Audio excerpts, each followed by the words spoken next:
지난 한 주 동안 성령님의 인도하심 속에서 베트남을 다녀왔습니다. 너무나 순수하고 착한 사람들, 또한 분주하게 살아가는 일상들을 바라보면서 또 여러 교회들을 방문하면서 저는 예수님의 심정을 느꼈습니다. 그리고 모든 순간과 그 상황 속에 주님의 섭리와 계획과 주관하시고 계심을 깨달았습니다. 짧지만 긴 여운을 남겼던 그 여정을 생각하며 시를 나누고 싶습니다. 제목 여정. 무더운 날씨 어디론가 향하는 오토바이 위의 사람들, 반갑게 웃지만 눈동자는 슬픈 사람들, 기대감으로 시작하지만 홀로 골짜기에 멈춰 두려움에 사로잡힌 영혼들, 인생의 항해에 갑자기 찾아온 비바람에 오지도 가지도 못하는 발걸음들, 2000년 전 우리 아버지가 그러셨던 것처럼 그들의 삶 속으로 사마리아인의 일상 속으로 달려가 봅니다. 흙먼지 가득한 곳에 성령의 전을 높이 세우고 메마른 밭처럼 갈라진 그들의 손에 하늘의 선물을 안겨주며 구원의 깃발을 높이 들어 이 길이 올바른 길이라고 소리 높여 외쳐봅니다. 한 맺힌 피에 젖어 별처럼 빛나는 땅이여, 예수의 보혈이 굽이굽이 흘러 그 슬픔을 위로하시고 어둠 밤 같은 인생 속에 구원의 별이 빛나 생명의 길로 인도하시리라. 귀한 주일을 허락하시고 거룩하신 하나님의 임재 아래서 예배하게 하신 성령님을 찬양합니다. 여러분의 기도와 중보에 힘입어서 지난 한 주 동안 베트남 선교지에 가서 성령님과 함께 성령의 사역을 잘 감당하고 돌아왔습니다. 매일 아침 예배를 시작하고 여러 지역을 다니면서 교회를 방문했습니다. 각각의 교회들이 어떤 사람들을 통해서 어떤 일들을 겪었는지에 대한 아름다운 간증들을 들었고, 피토라는 마을의 임마누엘 교회를 헌당하는 놀라운 역사를 경험하게 했습니다. 제가 베트남에 도착한 직후 선교사님은 저희의 일행에게 손을 들고 이렇게 고백하게 했습니다. 손을 들으래요. 하라는 대로 한다. 가라는 곳에 간다. 주는 대로 먹는다. 없으면 안 먹는다. 이곳은 영적 전쟁의 최전방이다. 사탄아 물러갈지어다. 이렇게 고백하게 했어요. 그리고 선교지를 탐방하는 동안 베트남을 사로잡고 있는 악한 영들의 역사를 실제로 보면서 예수 그리스도의 보혈로 대적하고 승리를 거뒀습니다. 이번 선교를 통해서 제가 깨달을 수 있는 게 있다면, 악한 영의 세력은 실제로 존재한다. 악한 영의 세력은 실제로 존재한다는 것이고, 그 악한 세력과 대적하여 승리하기 위해서 우리는 반드시 무장되어야 한다. 무장되어야 돼요. 오늘 본문 13절에서 바울은 악한 날에 라는 표현을 썼습니다. 악한 날에. 악한 날은 언제입니까? 악한 날은 사단의 공격과 유혹이 가장 흉흉하게 다가오는 순간을 의미합니다. 그날은 어떤 특별한 날이 아니라 시시때때로 다가오는 사단의 유혹 중에서 가장 강력한 공격의 순간을 의미합니다. 마치 준비하지 못한 채 소나기를 만나듯이, 와, 베트남에서 갑자기 막 태풍같이 불어오더니 막 비바람이 불어치는데 순간적이에요. 순간적으로 준비하지 못한 채 소나기를 만나듯이 우리는 악한 날이 다가오고 있음을 모르는 상태로 영적 전투를 해야 할 수 있다는 것입니다. 그럼 어떻게 하면 우리가 이 악한 날에 승리하고 자유할 수 있을까요? 오직 하나님이 주신 전신갑주만이 나를 지키고 자유하게 하실 수 있음을 믿으시기 바랍니다. 하나님 전신갑주만이. 군인이라면 전쟁이 일어나기 전에 모든 무기와 복장을 갖춰야 합니다. 이처럼 사단은 영적 전쟁터에서 아무 준비도 하지 않는 사람에게 제일 먼저 다가갑니다. 여러분 선교갈 때 꼭 정말 기도 많이 하고 가야 돼요. 하나님이 전신갑주를 입고 가야 돼요. 엄청나게 공격합니다. 첫날 밤에 저도 이 생각으로 얼마나 공격받았는지 몰라요. 밤마다 공격을 너무 많이 받았어요. 정말 우리는 영적 군인입니다.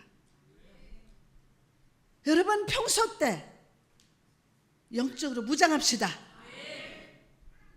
귀신 마귀는 실제로 존재합니다. 지금 사단은 영적 전장터에서 아무 준비도 하지 않는 사람에게 제일 먼저 다가가요. 그러므로 오늘 우리는 바울이 말하고 있는 전신갑주 모습을 잘 보면서 무장하고, 아멘도 안 해, 무장하고 준비하고 싸움에서 승리하는 죄로 세워질지어다. 할렐루야. 우리가 영적인 전사로서 무장할 때 예수님께서는 주님은 성령의 능력으로 우리 안에 거하시고, 주님은 성령의 능력으로 누구 안에? 우리 안에 거하시고, 우리는 이 세상의 그 어떤 정복자보다도 강력한 힘을 발휘할 수 있음을 믿으시기 바랍니다. 성령님이 내 안에 계시다. 아멘. 먼저 진리의 허리띠에 대해서 생각해 봅시다. 진리로 허리띠. 사도 바울은 우리에게 사탄 앞에서 진리의 허리띠를 띠고 맞서라고 권고합니다. 14절 보니까 그런즉 서서 진리로 너희 허리띠를 띠고. 이 당시 로마 군사들은요 긴 옷을 입었습니다.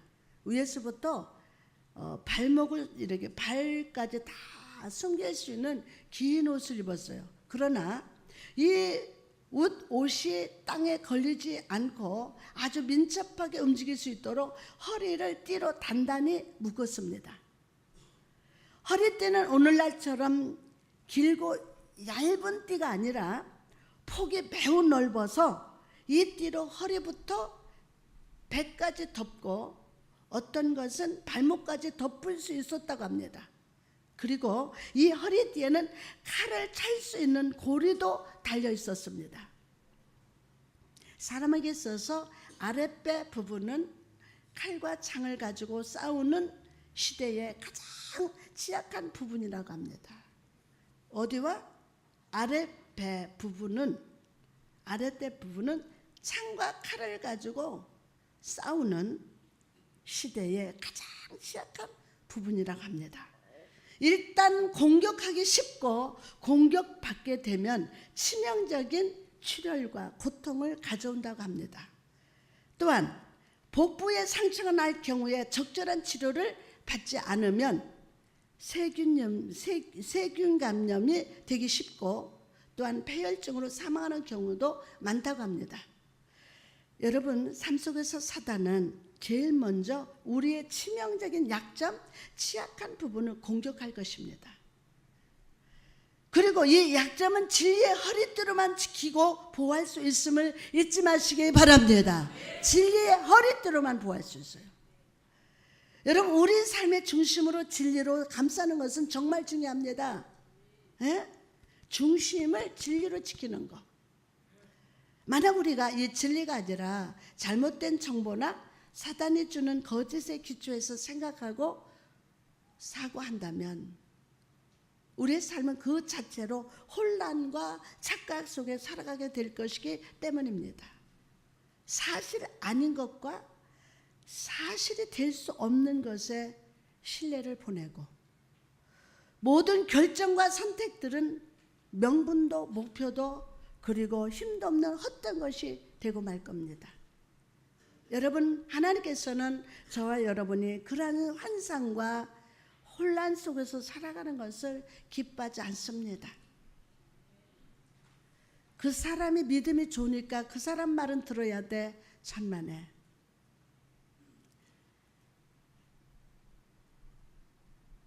여러분, 진리에는 붙잡힐 것을 삶 속에 주입하고 삶의 일부분으로 받아들이는 일이야말로 우리 삶의 가장 중요한 태도입니다.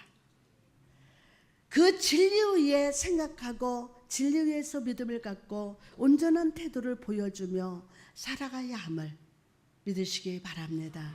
오늘 이 진리의 허리띠를 여러분의 신앙 중심에 띱시다.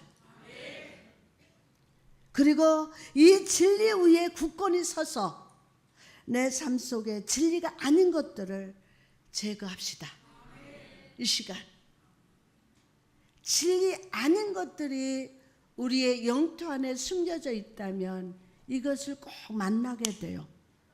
그래서 그것에 속아서 이끌림 받고 그것에 의해서 시험에 들고 그것에 의해서 하나님이 기뻐하지 않는 일들을 한단 말입니다. 그러면 진리의 허리띠를 여러분 중심에 뜨셔야 돼요. 진리의 허리띠를 머리에 묶고 다니면 안 돼요. 혓바닥에 묶고 다니면 안 돼요. 진리의 허리띠를 여러분 중심 꽁꽁 묶어야 돼요. 오늘 진리가 아닌 모든 것들을 말씀을 들으면서 제거합시다. 아멘. 그럼 구체적으로 이 진리의 허리띠를 띠고 사는 삶이란 어떤 삶이겠습니까? 우리 인생의 설명서인 말씀을 가까이 하며 그 말씀을 읽기 위해서 노력하고 성령 주시는 지혜를 갈망하는 겁니다. 이런 과정들이 삶의 매일 속에 있을 때 우리는 삶 속에서 내릴 결정과 선택들을 하나님 말씀에 의지할 수 있기 때문입니다. 어떤 결정과 선택에 직면했을 때 우리의 첫 번째 생각은 이것은 하나님 말씀과 일치하는가? 나는 이 선택을 함으로 말씀 앞에서 당당할 수 있는가? 그리고 우리 말씀 앞에서 우리 생각 속에 가라지와 알곡을 걸러내야 될 줄 믿습니다. 우리 생각 속에서 가라지와 알곡을 걸러내야 돼요. 야고보서 1장 21절에 보니까 너희 영혼을 능히 구원할 바 마음에 심어진 말씀을 온유함으로 받으라. 여러분, 여기서 받으라는 단어에 집중해 봅시다. 받으라. 이것은 헬라 데코마이라고 하는데 이것은 그냥 수동적으로 받는다라는 뜻이 아닙니다. 사도행 17장에 보니까 베레아 사람들에 대한 말씀이 나옵니다. 베레아 사람들이 하나님의 말씀을 받을 때 어떻게 받았다고 합니까? 사도행전 17장 11절에 보니까 간절한 마음으로 말씀을 받고 이것이 그러한가 하여 날마다 성경을 상고함으로 라고 했습니다. 여러분, 데살로니가 성도들은 어떠했습니까? 그들은 많은 환난 가운데서도 성령의 기쁨으로 말씀을 받았어요. 많은 환난 가운데서도. 그리고 말씀을 사람의 말이 아니라 하나님의 말씀으로 받았어요. 전담양 목사의 입에서 나오는 말씀이 전담양 말씀이 아니에요. 오늘 여러분 간절한 마음으로 사모하는 마음으로 하나님 말씀으로 받을지어다. 여러분, 이처럼 오늘 또 하나님의 진리는 하나님의 말씀은 선포되고 있습니다. 아멘. 그렇다면 우리는 이 말씀을 어떻게 받아야 합니까? 간절한 마음으로 받아야 돼요. 그런데 이 설교자도 막 위로부터 하나님의 은혜를 받습니다. 그리고 우리 목사님 왜 저렇게 꼬약거리고 막 그렇게 하는데, 이게 간절함으로 사만한 마음으로 저 영혼 살려야 되겠다는 마음으로, 불타는 마음으로 말씀을 전해야 돼요. 여러분이 간절한 마음으로 말씀을 받아야 돼요. 기쁨으로 받아야 돼요. 목사의 말이 아니라 하나님의 말씀으로 받아야 돼요. 이 세상은 어두운 밤과 같습니다. 아무리 지혜가 많고 능력이 많은 사람이라도 단 1분 뒤에 자신의 미래가 어떻게 될지 알 수가 없어요. 그러나 말씀을 그 마음에 품은 자는 그 말씀이 빛이 되어서 그의 발걸음을 인도해 주심을 믿으시기 바랍니다. 할렐루야. 여러분, 이 시간 선포되는 진리의 말씀을 가볍게 듣지 말고 여러분의 영혼의 허리에 단단히 메고 마음에 새기고 여러분의 영혼에 심으시기를 축복합니다. 그 말씀이 여러분의 인생길을 지키고 인도해 줄 겁니다. 아멘하고 받으시기 바랍니다. 아멘. 또한 말씀은 우리에게 신호등과 같습니다. 말씀은 우리에게 때때로 하라 라고 말하기도 하고 하지 말라 말하기도 합니다. 그리고 때로는 다음에 하라, 조심하라 라고 말씀합니다. 여기서 하라는 것이 무엇입니까? 파란 신호등입니다. 하라. 하지 마라. 이건 빨간 신호등입니다. 그런 다음에 하라는 무엇입니까? 노란 신호입니다. 차를 운전할 때 파란 신호가 들어왔음에도 가지 않고 가만히 있으면 뒤에서 빵빵빵빵 거립니다. 내 차를 추월해서 갈 때도 있습니다. 가야 할 때를 놓칩니다. 이처럼 하나님께서 내 삶의 파란 신호를 보여주시면 내 생각에 때가 아닌 것 같아도 순종해야 돼요. 네? 순종해야 돼요. 여러분, 베드로를 떠올려 보시기 바랍니다. 그는 밤새도록 그물을 내렸지만 물고기 한 마리도 낚지 못했어요. 그의 생각에 지금은 빨간 신호였습니다. 그러나 예수님은 그런 베드로에게 다가가셔서 깊은 곳에 그물을 내리라 명령했어요. 이는 빨간 신호였어요. 주님이 근데 명령하셔요. 깊은 곳에 그물을 내려라. 그리고 예수 명령에 베드로는 망설이지 않고 순종했습니다. 누가복음 5장 5절에서 7절 말씀을 보니까 시몬이 대답하여 이르되 선생님, 우리들이 밤이 새도록 수고하였으되 잡은 것이 없지만은 말씀에 의지하여 내가 그물을 내리리다. 뭐에 의지하여? 말씀에 의지하여. 아멘. 베드로가 주님 앞에 순종했을 때 나타난 결과가 무엇이었습니까? 그렇게 하니 고기를 잡은 것이 심히 많아서 그물이 찢어진지라 이에 다른 배에 있는 동무들이 손짓하여 와서 도와달라니 그들이 와서 두 배의 채움에 잠기게 되었더라. 베드로 생각에는 빨간 신호였지만 예수의 신호등을 바라봤을 때 축복의 물고기를 거두었던 거예요. 더 크게 아멘. 내 이성적으로 생각에는 아닌 것 같지만 지금 내 삶의 빨간 신호등이지만 하나님이 가라 했을 때 주저하지 말고 말씀에 의지하여 전진합시다. 아멘이요. 베드로의 생각에는 빨간 신호등이었지만 예수님의 신호등을 바라봤을 때 축복의 물고기를 거두었던 거예요. 여러분, 여러분의 환경이, 여러분의 가정이, 여러분의 육체가 빨간 신호일지라도 오늘 진리의 말씀을 마음에 심고 믿으면 축복을 만나게 됩니다. 때로 하나님은 우리에게 빨간 신호를 보여주시면서 그 자리에 멈추라고 말씀합니다. 이때 순종하지 않으면 고생합니다. 아브라함을 보시기 바랍니다. 하나님이 빨간 신호를 보여주실 때 끝까지 기다리지 못하다가 결국 사라의 여종 하갈을 통해서 이스마엘을 얻었어요. 그러나 그 결과가 무엇이었습니까? 가정 안에 화합이 깨지고 이삭과 이스마엘 간의 갈등만 더 키웠을 뿐입니다. 여러분, 오늘 시간 여러분의 삶의 자리에 말씀의 신호등을 다시금 세우시기를 축복합니다. 여러분의 가정에, 여러분 직장에, 우리 교회 가운데 다시금 말씀의 신호등이 세워져야 합니다. 그것이 복된 가정이요, 복된 교회입니다. 그러나 이 신호등이 꺼질 때 우리 가정에서, 삶에서, 교회에서 사고가 납니다.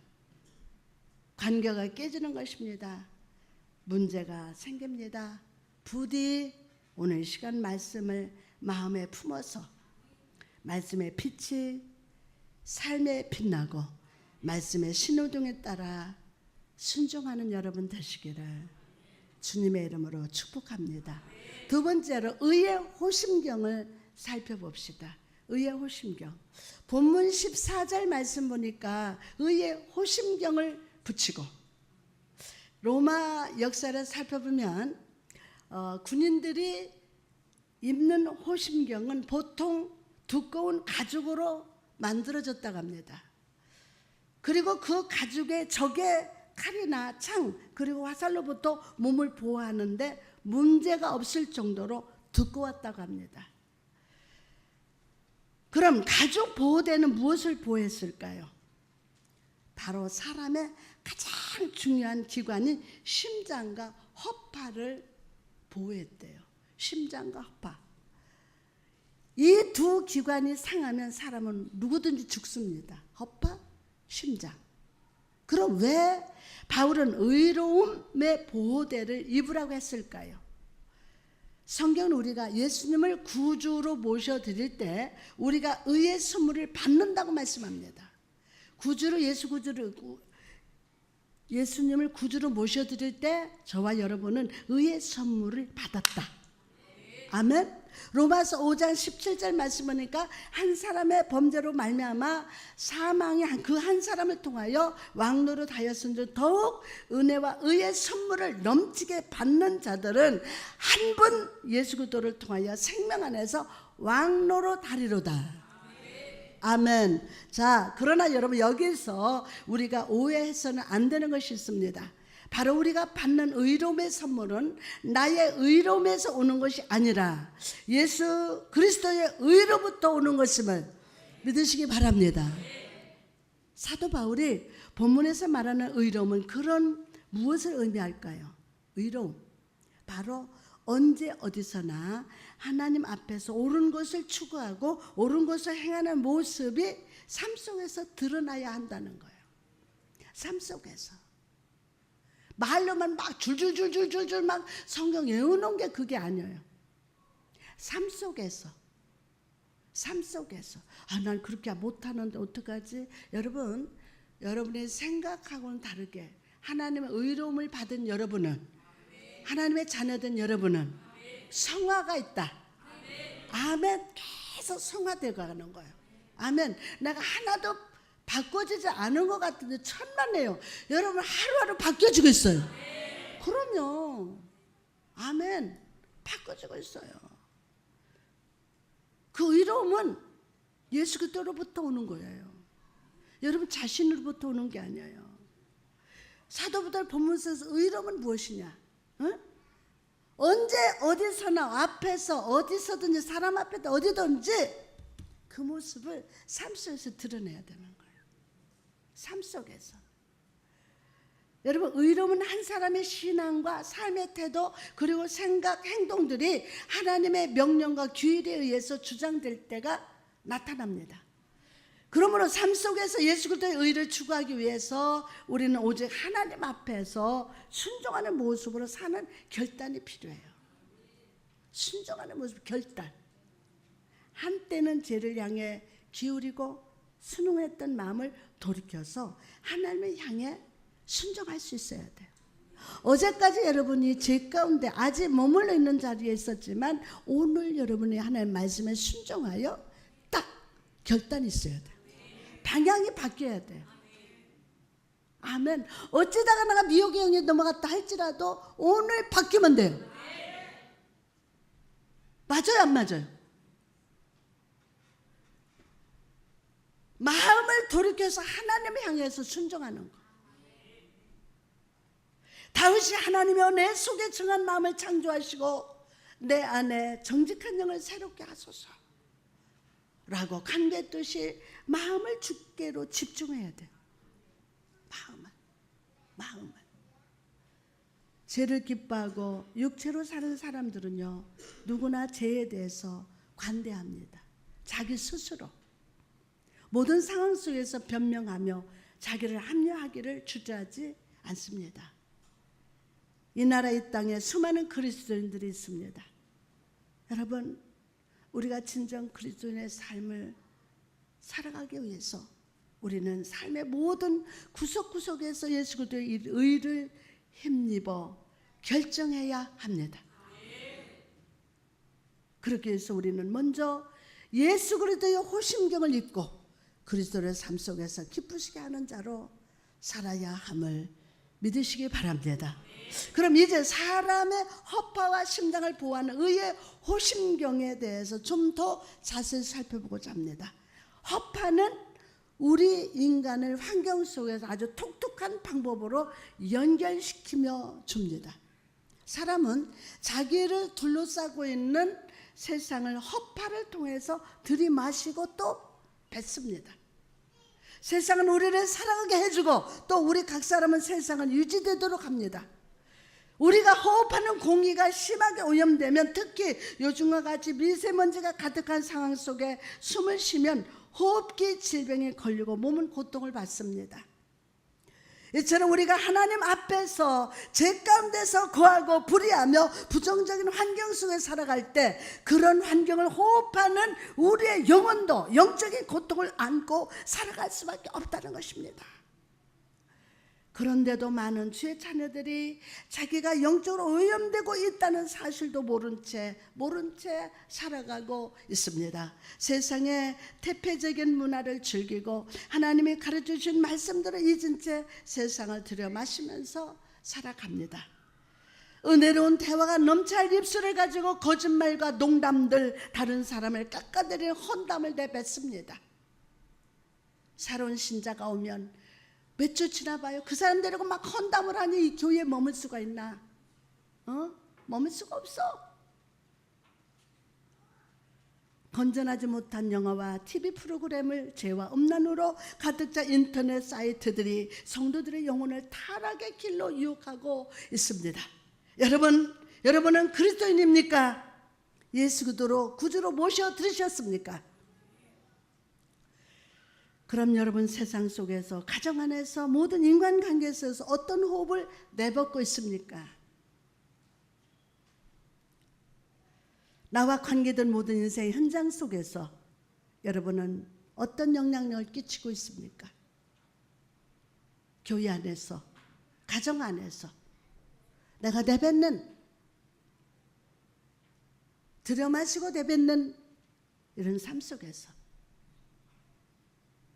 여러분 교회 안에서 권사로서, 안수집사로, 집사로서, 성도로서 내가 먼저 예수 믿는다면 그들 앞에서 뱉는 말이 무엇입니까? 허파 역할, 심장 역할 어떻게 하고 있습니까? 여러분은 쓰디쓴 태도를 내뱉고 있지는 않으십니까? 아니면 감사의 태도로 내뱉고 있습니까? 여러분은 분노와 고통을 내뱉으십니까? 아니면 친절한 위안을 내뱉으십니까? 예수 그리스도의 관용과 사랑을 내뱉으십니까? 정직하게 영의 호흡을 돌아봅시다. 영의 호흡을 돌아봅시다. 여러분, 세상에 내뱉는 호흡도 세상으로부터 들여마시는 것처럼 예수 그리스도의 의로 가득 차야 합니다. 창세기를 보면 하나님의 호흡에 대해서 말씀합니다. 하나님께서 흙으로 인간을 만드시고 불어넣어 주셨던 호흡은 완전히 순수하고 맑은 생명의 호흡이었습니다. 호흡을 통해서 하나님은 보시기에 좋은 세상과 인간을 만드셨습니다. 그러므로 여러분, 우리는 날마다 하나님의 입김을 삶 속에서 호흡해야 합니다. 아멘. 성령의 삶 속에서 역사하실 때 우리가 거룩한 삶을 지킬 수 있는 것처럼 우리가 하나님의 의로움을 힘입지 않고서는 절대로 세상 속에서 의로운 삶을 살아갈 수 없습니다. 없어요. 여러분, 로마 군인이 심장과 허파를 지키기 위하여 호심경을 입었듯이 오늘 성령이 여러분에게 주시는 삶의 기운과 분위기를 입으십시오. 아멘. 더 이상 교회 안에서 의롭지 못한 말을 내뱉지 마십시오. 사람은 속여도 하나님은 못 속입니다.